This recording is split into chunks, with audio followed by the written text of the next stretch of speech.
C'est, je me suis rendu compte en arrivant que j'avais oublié d'imprimer le texte d'Edmond Rostand que je suis censé lire à la fin.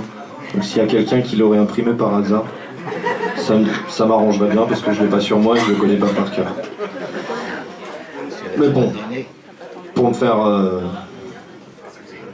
pardonner, il arrive des fois que les slameurs pratiquent l'alexandrin, mais cette fois-ci ça sera juste de l'octosyllabe. Mais lequel? Vous êtes prêts? Ça s'appelle la plume. Pas plus tard que l'autre jour, j'étais en quête de matériel et je fouinais les alentours pour des outils providentiels. Il faut savoir que mon métier est de loin le plus honnête de tous et je le dis volontiers, sans le cacher, c'est moi poète. Et me voici donc à la quête de la page immaculée, un beau papier vraiment très chouette avec son grain folliculé, du papier peint en gros rouleau. Fit grandement mon affaire, il fallait aussi le stylo pour vraiment entamer le faire. Faire que le vers prolifère, faire que les mots deviennent des phares, faire que l'humain devienne plus fort, avec le faux, croiser le fer. Un magasin d'antiquités attira soudain mon regard, séduit par l'étonnante beauté de ces objets pleins de mémoire, des muses. J'avais les faveurs. À peine entré dans la boutique, je trouvais soudain mon bonheur et la chose était mystique. Dans un écrin, beau et digne de la couronne d'Angleterre, dormait une plume, signe d'être sur la bonne affaire. J'imaginais la somme avide qu'un tel présent pouvait coûter au fond de mes poches vides. Fleurette se laissait compter. Alors, j'y allais au culot et demandais « C'est combien ?» à cette espèce de camelot et ses grands airs de gens de bien, ce stylo plume n'est pas à vendre, me dit-il d'un air amusé. « Je ne crains de pouvoir comprendre, » répondis-je pour m'excuser.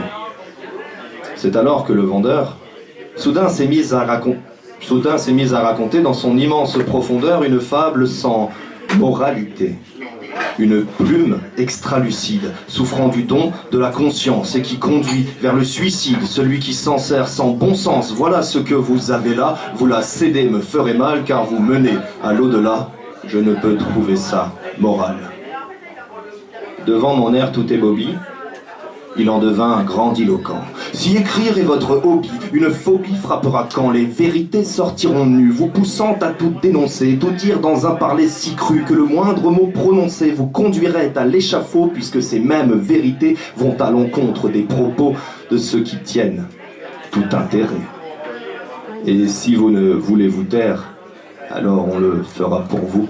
Ceux avant vous l'ont payé cher, ont eu la mort au rendez-vous.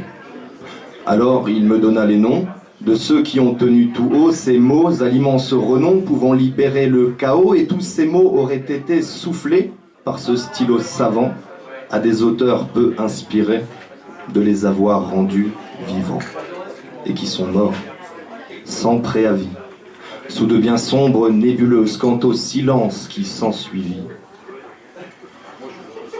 il était l'ombre de la faucheuse.